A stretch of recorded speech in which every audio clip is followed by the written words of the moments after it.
Yeah, hi everybody. Ryan back with you here again. Out here in Coriopolis, PA, just a little bit west of Pittsburgh, off of 376 here. On the fourth stop of this cabinet delivery, I'm already checked in here. They're going to get me in here in about 8:30 or so, 8:30. I guess they got a couple of trucks loaded, so like at a home delivery place.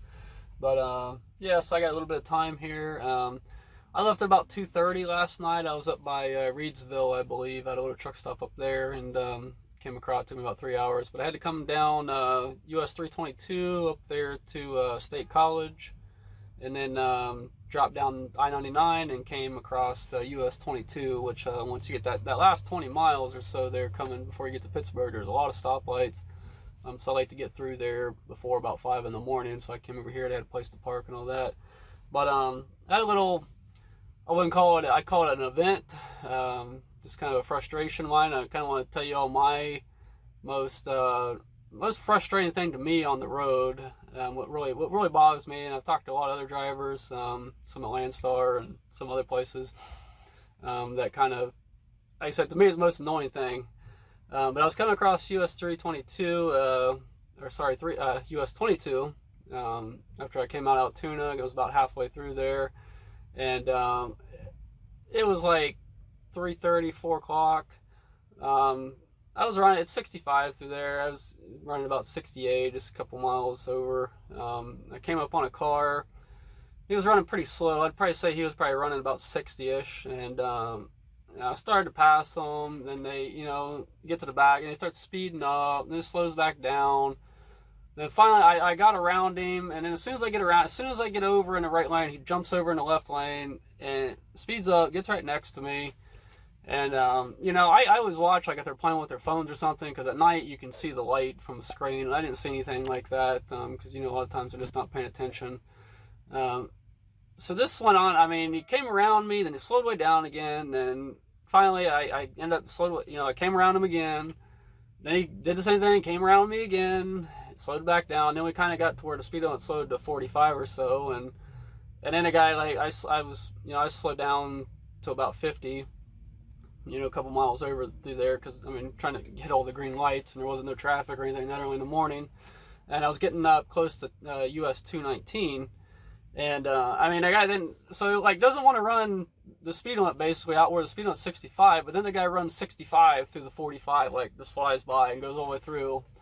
Then finally he cuts off at US 219 there and gets off, and that was the end of it. But I've encountered that type of thing. Probably the worst case that I've had, I was out on I-40 headed eastbound, outside of Amarillo, almost in Texas, of course, almost to the Oklahoma line. And I had a guy, I had my crew set on speed limit at 75. Came up on a guy, he was running probably 65, well under 70. I could tell by the speed that I passed him. And he did the same thing. As soon as I come around him, he speeds up. He had to be going at least 80 probably to catch up and get around me. Past me, gets in front of me, slows down. And long story short, I think I ended up playing this game with this guy 14 times. I think I counted 14 times that this guy kept getting in front. Like, he's going to be in front of me no matter if it's like, okay, you cannot, if you're going to run slower than me, you cannot be in front of me. It physically doesn't work. I don't know why some people are like that. I think he was another one. He wasn't. If they're playing on their phones or something, they see out of the corner of their eye, I can kind of understand. It's still not understandable, but at least they're not doing it on purpose, basically. But that one finally ended. I got pulled into the way station there at the eastbound side at the Oklahoma line. That first couple miles into Oklahoma there on I-40, I got pulled in there. Or I don't know how long that would have, because some of these days, when I shut down the day before, and I usually start back up at 10 o'clock, I'm already planning the next day where I'm going to stop at. So, I know I'm going to get 720 miles, 750 miles. I'm going to stop at the Petro here. And so, when I start off, I know how many hours I got, and I know what my average speed has to be to achieve that. So, a lot of times, if I'm going to run 750 miles, I got to be averaging, right at about 70 mile an hour average. So, you need to be running, you're going to have to be pretty well be running 72 to 75, for the time you got to figure your exits and slowdowns and stuff like that. So, it's like, a lot of times I don't have time to slow down and go 65 and a 75 behind, because somebody else wants me to go their speed, I guess. So it's not about a race or winning or anything like that. It's just like I've calculated out where I'm going to stop at, how many miles it is, and I have to maintain a certain average to achieve that before I run out of time. Because a lot of times, some places, you know, if you can't make it, you might have to stop 50 miles shorter. Then that puts you 50 miles. I mean, if there's not a safe place to park, a truck stop or something like that, you know, get out west, some places are far and fewer in between. So if there's no place you can stop, I mean, and you can't make it in that time, then you're gonna have to. It's gonna put you behind for the next day. And so it's just that's why I stay on schedule, like to maintain a certain speed. And but I said it really frustrates me when people do that, because like this is my workspace out here. Out on the road, it's our workspace.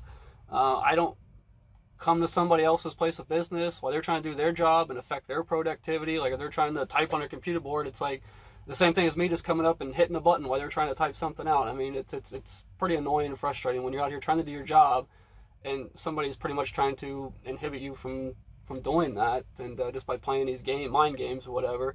But like I said, it frustrates me enough that I've got online and like actually done a little bit of research on. I found a really good article here that I was going to kind of paraphrase and share a few of these points. And because like I said, I've talked about it with some other drivers and they get annoyed about it too. But I'm going to post the link to this in the comments, or have my wife put it in the title or wherever, somewhere on there, to be the link to this article. It's by a psychologist, I believe. His is M. Farrokh Rodwin, I believe that's how you pronounce that. MSc, so I'm guessing that's probably a medical psychologist. But he had 5 reasons why people speed up. I mean, with trucks and cars, basically, why people speed up when they're getting passed or they won't let you buy them. And I got his 5 reasons. I'm kind of like I said, I'm just going to kind of paraphrase and kind of give you an overview of those. And you can read the article if you want the whole deal. And I've added 2 other reasons to this, what I think, what I've seen. But I'll go ahead and start with number 1. The number 1 he has on here is mirror neurons, and those basically, I guess it's kind of a fear thing. So like when you see somebody speed up, I mean, you feel like you have to do something, you have to react, and that's kind of that. So I can see that with some cases. The second reason he has is driving and personality. And I guess this kind of comes down to like a stubborn person. Like if you come flying up behind somebody, or even if you're not really flying, if you just come up, if they're going extremely slow and you come up and you're flashing the lights and honking the horn and all that, they're going to speed up on purpose, because they're not going to let you pass them unless you do it nicely, basically, is kind of, I think, unless you do it politely, in a polite way that you get to like have their permission to pass them. That's all kind of some people think. So that was the personality thing. Then I think this perceived, number 3 is perceived competition, and these are kind of people that are motivated by, they think someone's challenging them, and I've seen this sometimes, and I think this might come into one of my reasons as well, which I'll get into here a little bit later. But I'll see like a group. I'll be coming up on a slow car, and there'll be a group of cars ahead of me, and there'll be 3 or 4 of them in a line, and all 3 of them, they'll go right by the car and he won't do nothing. But then like when I get up to him, then that's when he wants to speed up. Like, okay, they went by, but so I don't know if they think like the truck's challenging them or something, or the other reason that I have, which I'll get into in a second. So that's another one. Number 4 is kind of interesting, I thought. He had a cheap, they call it a cheap victory, and this is kind of a confidence thing. And I guess when some people, I don't know if they deal with this with psychologists, or you know, if they have sessions or whatever, and this is what they're telling them to do, to give them more confidence. But I guess when people fail to feel accomplished in more important areas of their lives, I guess maybe with jobs and things like that, or family life, then they feel like, oh, if I stay ahead of this person, or if I beat this person off the ramp or something, then that gives them that extra confidence to get through the day, or they felt like they've achieved something. And I see this a lot too. Like people, you'll be like, I'll see a person, they'll be slowing, there'll be an exit coming up, like you'll be a quarter mile from the exit, half mile from the exit, and they'll be slowing down, and I'll get over in the left lane, you know, just to come around them, because I'm not going to slow down. I mean, if the speed limit's 70, you're slowing down to 55 to get off your exit. I mean, I'm going to get out of the way and go around. And I see people, they'll actually, when I'm coming around them, they'll speed up, and then get off on their exit. Like, I'm not even getting off on the same exit. I mean, okay, maybe if I was getting off on the exit, and you know, you're worried about me slowing you down or something, but they will. I've seen it a lot of times. Like, they'll be coming up the exit, then, or they'll come flying around you at the last minute if they're trying to pass you. But I've seen them, they'll actually be slowing down, and then they'll speed up at the last minute. Like they have to stay ahead of me while they get off on the exit. So that, I think that kind of is another part of that. Then the last one that he had on here, number 5, was like a challenge, like an identity challenge. There's some people that they're always going to be first, and no matter what happens, they know it's a basically with you going ahead of them not being first. It's a challenge to their core identity. So that I could see that as well. So I mean, like I said, I just want to run a consistent speed and get where I need to be, you know, and make it there with my 11 hours that I have. So it's not, I'm not out here to race anybody or to prove anything. I'm just trying to get somewhere in the time that I have allotted. But the 2 that I added, which one of y'all know and I've kind of alluded to, not paying attention. I mean, I see a lot of people, especially at night when I can see the screen from their phones. They'll be slowed way down, not paying attention, all over the road. Then I guess like as you're coming up, they'll catch you out of the corner of their eye and they're like, oh, I can, there's a truck coming by, so I must be going really slow. So then they'll speed up and play all kinds of nonsense games and all that. Then, you know, then they'll go ahead, and next thing you know, they're in what they're screwing around with on their phone or whatever device they have in there, and they'll be slowed way down again. You'll get up, then they'll take off again. So it's just that type of thing. So I don't know why, if you don't want to pay attention to driving, then let the people that do want to go on with their lives. So I don't know why it's that big of a deal if you want to be involved with your phone or whatever anyways, why you're worried about somebody passing you if you're more worried about that. The last one is one that I kind of coined here. I call it truck derangement syndrome. You've probably heard that term in other aspects, which I won't get into. But there are some people out here, I've talked to people like places I've worked before about it, you know, people that don't drive or never have been truck drivers, and they hate trucks. They don't want to be around trucks. They will not let you around them, and they just freak out if a truck's around them. And I see this a lot too, like, and I'll be coming up on somebody and they'll speed up, and then you'll speed up a little bit and you'll start to go around them, and they'll like go way over into the emergency lane and stuff, like I'm not even close to them.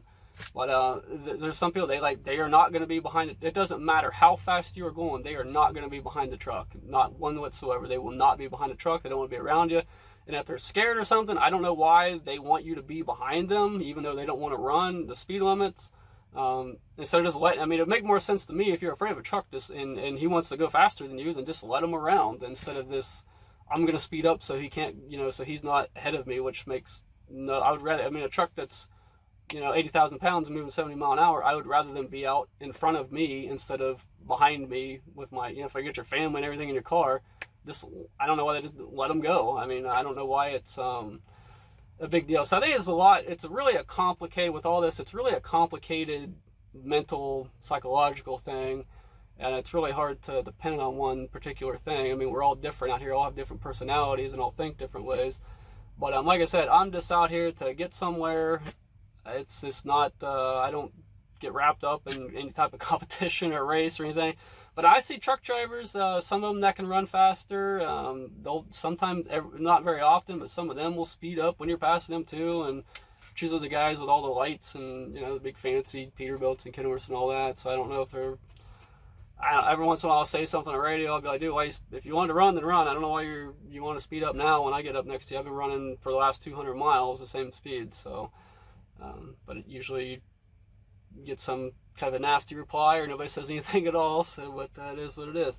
But so I just, like I said, that came up this morning. I just want to talk about it because, like I said, I know it frustrates a lot of other drivers that I know that can run faster. I even know a guy that works, one of my old neighbors. He works for YRC. He's governed at 63, and he even encounters it being governed at 63. I mean, not as often as I do when you run the speed limit. So, like, if you're coming from the company side and you've been on a governed truck, and then you get into your own truck and you can kind of run the speed limits a little bit faster, I mean, you'll kind of encounter this phenomenon a little bit more. And like I said, it can be frustrating sometimes. And I always try to understand why somebody's doing something, so I'll get on the internet, do research and all that, and see what I can find. I feel like when you figure out the reasons behind something, it can kind of put your mind at ease a little bit. Okay, this is why they're doing it, or whatever. So. But like I said, I just wanted to throw that out there while I was just sitting here waiting, and so that was kind of an interesting topic. Appreciate the comments and the views. Please subscribe and you know, hit the bell for the notifications and all that. and we'll see y'all next time. Thanks.